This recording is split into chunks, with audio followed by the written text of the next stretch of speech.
Okay, welcome back to the Cafe of Savage and Theravatical. And we have to talk a little bit about this concoction here, which is, here are the ingredients. 5 tablespoons coconut oil. We used refined. You can use unrefined if you wished. 3 tablespoons of butter. You're going to soften those both in a saucepan on low heat. Then afterwards, we're going to put in 2 tablespoons of liquid vanilla. It's this paste vanilla. Sorry, not liquid. Don't use liquid. This is simply organic vanilla bean. It's paste. I would use a paste. If you use liquid vanilla, even if it's a high quality one like Frontier, it tastes like alcohol.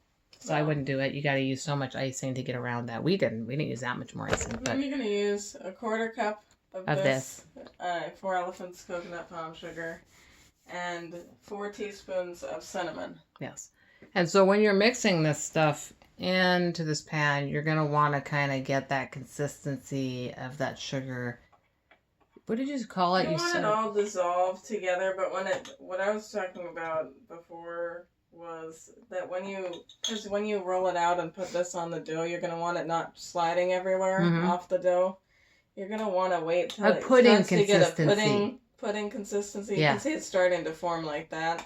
Because you need that or else it'll just roll right off the dough. It will literally roll off. Now, anyone afraid of that, you can just take this is a whole batch of cinnamon rolls. You can just take a 1/4 cup, sorry, not a 1/4 cup, 1/8 of a cup of granulated sugar of your choosing, whether that is white, organic sugar, granulated like typical sugar, or coconut sugar, which is granulated. And the reason I said 1/8 of a cup is it actually has more sugar in it. But you can do it to taste, do it however you want. I mean, that's your call. And you can even use stuff like erythritol. Same type of thing, though. I wouldn't go over a 1/4 cup for an entire filling thing. So that is that. I'm going to move on to the actual dough. I love how this thing, because I have this really high quality, sorry, my fingers are going into another thing, but I have this really high quality, it's just kind of tilted, I think, but it's okay. It is what it is. I'm going to take the dough out that I took out from the fridge, and actually I need to flour this. Yeah. Use some of this cup for a cup. I'm going to try to move this so that you can kind of see what she's doing. Yeah.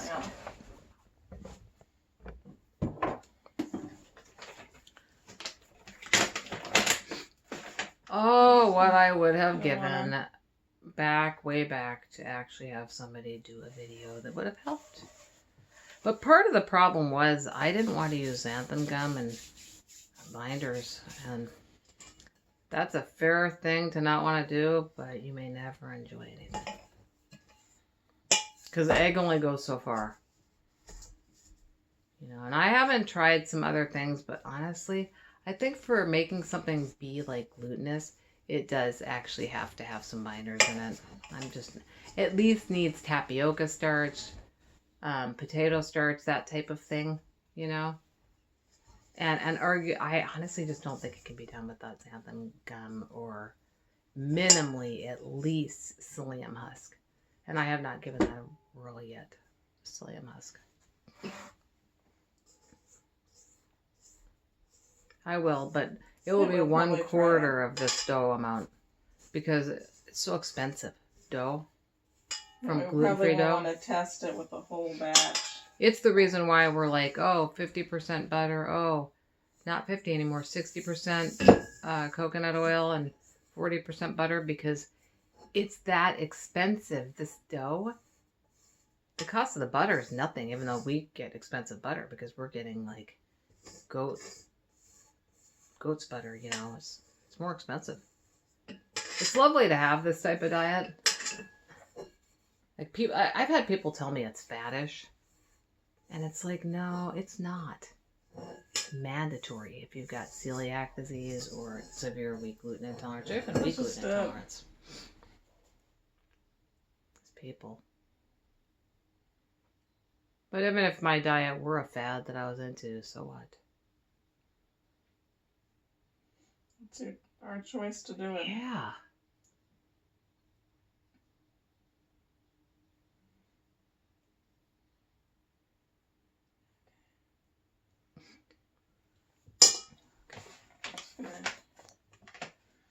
Basically, what you do with this stuff is you gotta use basically knead it.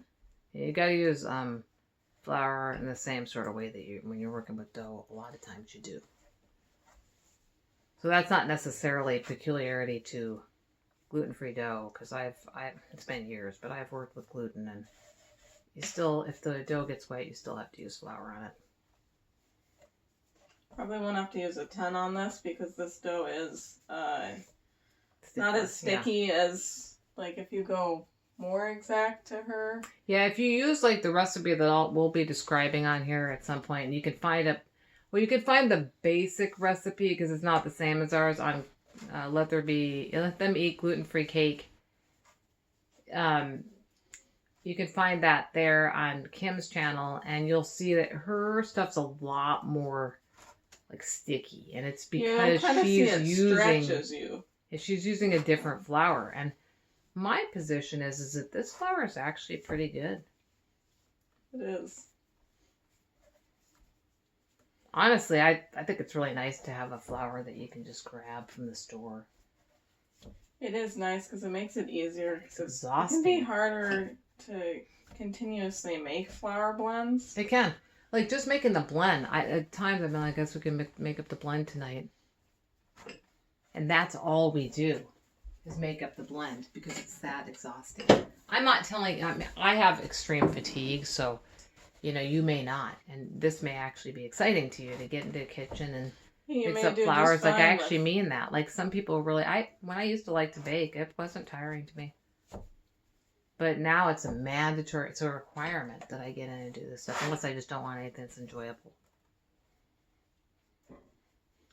I was at the gas station today, and I was grabbing some gas, and I was in kind of a mood because we had been doing Uber Eats all day, and it was not pleasant. And so I was telling the gas station attendant about it, and then I said, "Hi, I just want a cinnamon roll," and there aren't any. And he goes, "I'll be right back. I have to go do something." I didn't quite hear him, and I was like, "Oh, I wonder what he had go on." And I was like, "Oh, it's okay. I got this." So at this point, and I didn't need his help, but we were just chatting. And then he came back and he had these cinnamon rolls, and I was so tired that I actually almost grabbed them to eat them.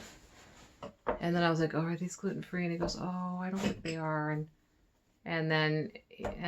But it was so nice of him. I actually ended up giving them to somebody else because there's somebody that I knew that needed some help. So,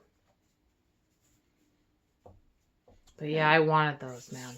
Since we don't have a big enough cutting board, I'm gonna roughly cut this in half and deal with half of the dough at a time. Yeah, it's kind of hard to deal with a lot of dough all at once, anyway. So it's kind of a good idea to do that.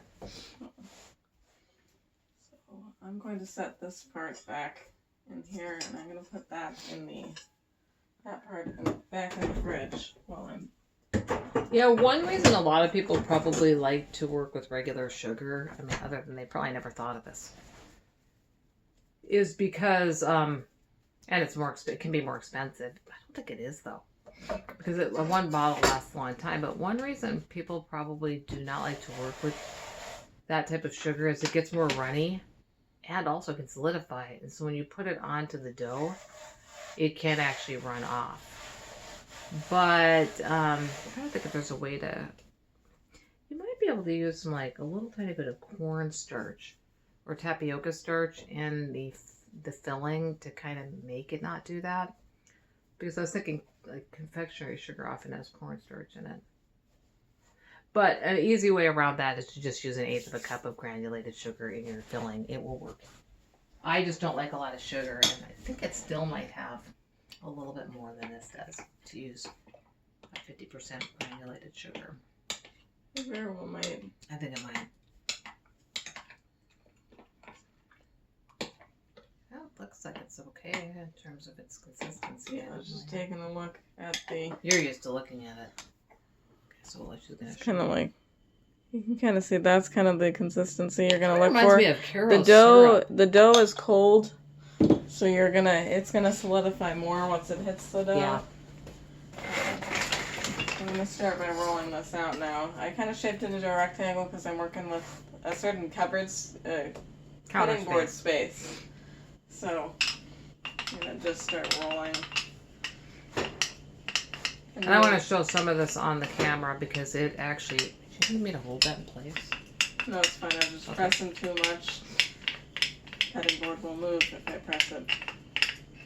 Try to speed it along. Basically, what you're going to go for a goal is to be about 1/4 inch thick. Probably get the camera closer when. Oh yeah. I kind of. And some people like thicker cinnamon rolls. I actually think we got them about right based on what that guy gave us at the gas station. You know, when I cut him. Yeah. Honestly, if you get too thick of like dough for cinnamon rolls, it can actually be harder to bake because it can be a little doughy in the center. So it's probably better not to do that. I despise that at Cinnabon. It literally was raw in the center. I'm just not a fan of that. Yeah, I mean, you kind of want stuff actually fully cooked. Yeah. When I think of all the sugar I ate and all those different things, it's like I really wish I hadn't because you can eat a lot of like really good tasting sweets even that have a fraction of the sugar of what I ate. You know, and I don't know, it influences your health. Like, sorry to keep going on about it, but if you saw the way I was as a kid and even as a young adult and a not so young, I'm sorry, you'd be like, wow, like there's a reason she's talking that way. It really is for that like reason. My father in his entire life probably didn't have as much food as I did, or sugar as I did, like over the course of his whole life. I probably had more in like a month. I can't be sure of that, but I'm pretty sure. All he did was to have a cup of like tea with a little sugar in it or coffee with a little sugar in it. And like he started having like a little bit of like some pie. But I mean, yeah, it's not what I did. It's not what you're gonna have on a so it's kind of like it. Yeah, it's about a 1/4 inch. Yeah. I don't ever really fully measure it. You know, somewhere in there between a 1/4 inch there or is so. Fine. I kind of. Even if it was a little thicker, it's not going to end the end of the world. You can get close to it. And then with with this, I might. I just want to see how that goes on there. We had a little bit of trauma from this. I'm gonna have to. You'll have to bear with me as I'm roughing half of this. Because what does that come up to on the side of that thing in terms of milliliters? It's about 200 milliliters. Okay, so you're gonna put about 100. I'll be I really wish I hadn't lost my milliliter cup. I just. If I actually. I'm going to be roughing it because this is for the whole amount of cinnamon rolls, and I only have half of the dough. Oh yeah, well that's what I was saying. It'd be about 100 milliliters. Yeah. And I wish I had that ml container that I used to have. I wonder if I actually broke that in the disposal at some point because I literally can't find it anywhere. But it's kind of nice. It was like a shot glass for medication, though. Probably would have been too much for this anyway. Probably.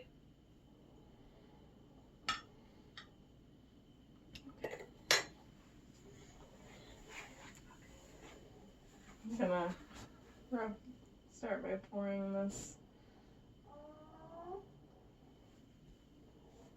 She has gotten pretty good at being precise with this. I haven't.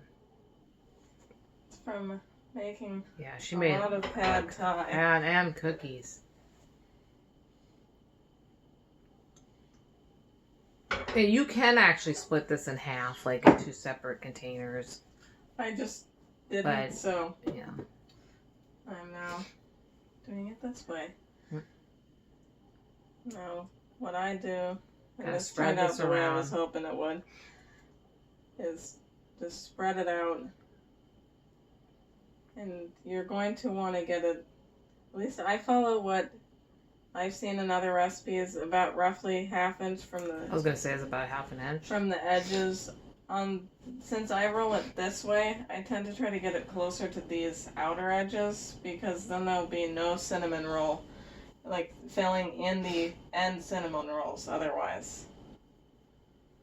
Yeah, and I find that it just is easier when it's that way.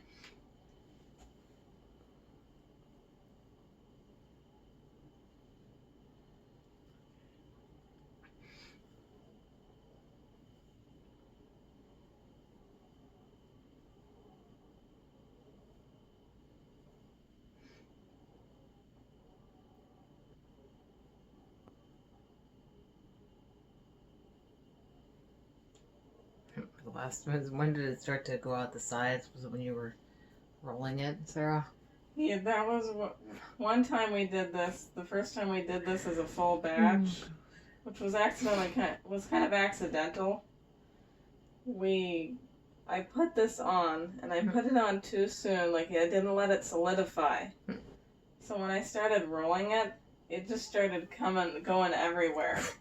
It still worked out. It did. It just I had to rescue some of the filling. That was an interesting thing. Because it kept spilling over the edge of the cinnamon roll. But that should not happen this time because she actually did let it set up. This is roughly what you're going to want. It doesn't have to be perfect. Okay. And so let's give it a shot. I'm just going to roll it from here. Cinnamon roll PTSD. Roll starting from here. I envy the people who can like make little rolls, Sarah. Like, you know, they took the pizza cutter and like made little tiny rolls. Like, you're probably not going to understand this because you're listening and you don't know what I'm talking about. Like that lady. Yeah. And so it's like this way of doing it in sections, but unfortunately we can't do that because of this filling. I don't think it would work. Well, this filling didn't solidify quite the way I like it. Is it starting to move? I might, just to stop it from moving, put it in the fridge just for a couple minutes to get that filling to solidify. That way it doesn't come oozing out. Yeah, we don't want it to come out. So I'm going to pause this. Okay, we are back, and hopefully this will work. It looks like it did solidify. Yeah, she has a way. It's like the surface almost solidifying that happens. I mean, if you get panicked about that, you use a spatula to spread that out. You can actually, once you get it all spread out, just pop it in the freezer. Keep it on that thing there, and pop it on your cutting board, and pop it in the freezer until it, take it out. It will solidify. You'll see it doesn't move the same way. It doesn't at all. There you go. This technically goes into the freezer for about 15 minutes, but I kind of prematurely did a little bit. I suppose I could put it for 5 more minutes. Okay, 5 minutes. But this dough is also a little bit.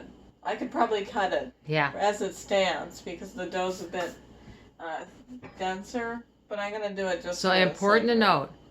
Cup for cup, multi-purpose flour like we used in this recipe, you could probably get away with less because it's more rigid. But if you're using our other recipe or Kim's from her website, you actually have to put it in the freezer for 15 minutes to cut it. You have to use floss. With Kim's thing, you definitely have to use floss. I know she says that you can use a knife, but it just sticks. You'll have to accept sticking if you use the knife. As I always say, no can do.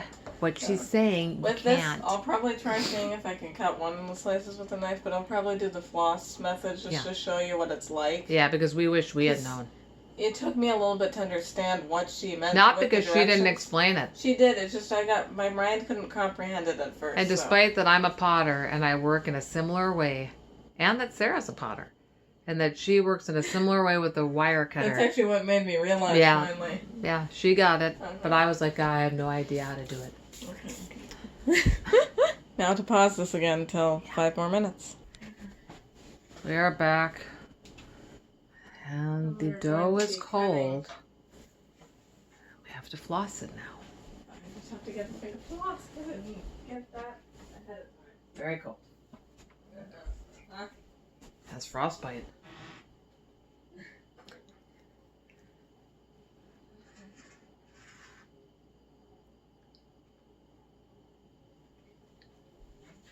Okay. I guess I'll start with the floss. You want me to get closer to this, or it should be fine where it is? You can get closer to it. I just don't want it to fly out. I can just see. Okay, so with this, you're gonna go underneath this.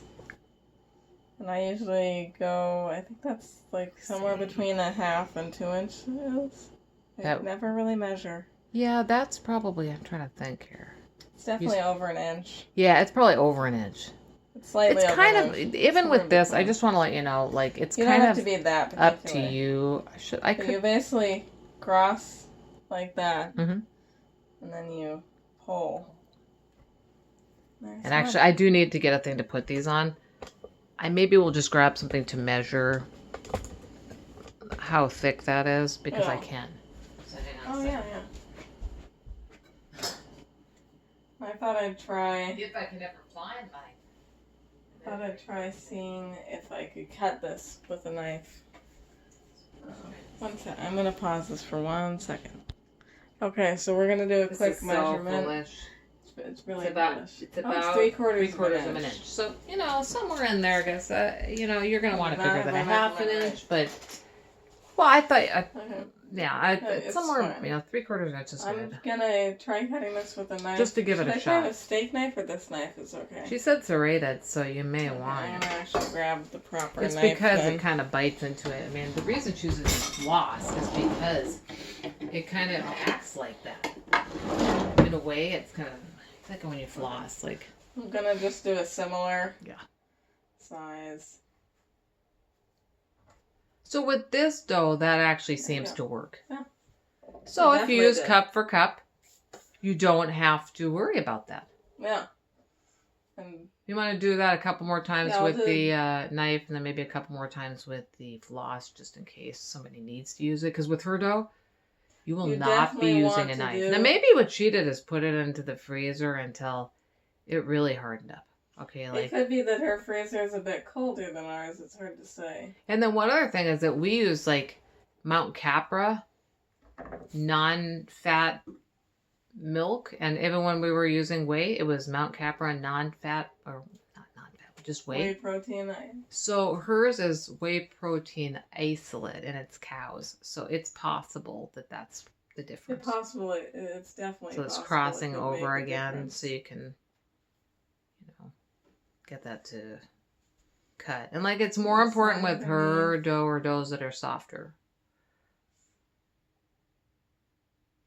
It's definitely more important to use a piece of floss. And I think I also got kind of used to the floss method too, because you can kind of see.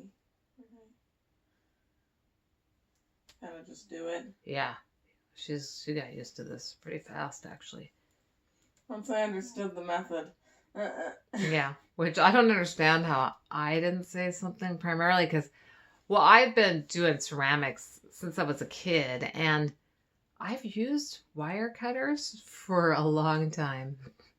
Over 3 decades. It's basically like you're using a wire cutter. Actually, there may even be some sort of... There's probably a pastry cutter. Pastry cutter like this that might be advisable to